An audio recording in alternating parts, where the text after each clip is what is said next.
俺は結構正義感がある人で、この世に潜む悪線物質は全て、悪いものは、悪者は退治したいっていう思いがあるのよ。そういう思いがあってですね、なんと今日はね、この世には私たちの体に及ぼす悪いもの、脳腫瘍、金玉、腕筋、鎮筋、うんこ、これだ。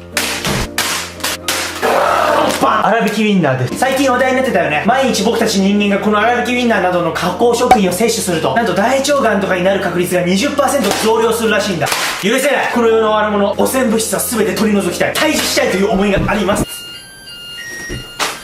うるさい。だから今日はこいつを爆発させて退治したいと思います。レッツゴー。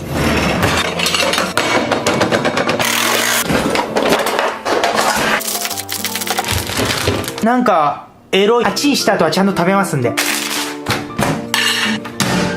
3、2、1。さてどうなるんだろうか。俺は絶対にこの汚染物質を退治する。爆発させてやるんだ。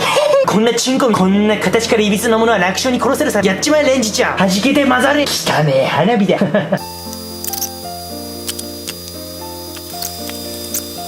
やばい。じゃあどうなってんだこんなの。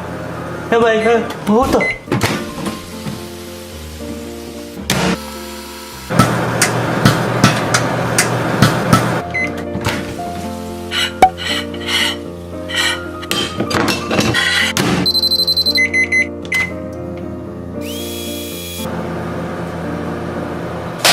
おっ、何やろ今の。うわ、やばい。煙が。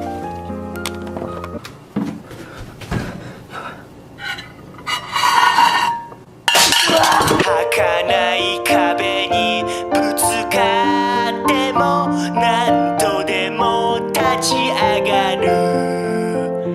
栄光の先に希望の光満ち溢れてるはず。先ほど爆発したのは多分これですね。これすっげえ音放って爆発しちゃう。あ、やばい。油がやばい。じゃあこのカレーに爆発したやつをいただきます。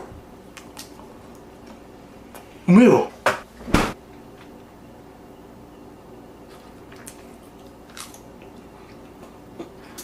うん。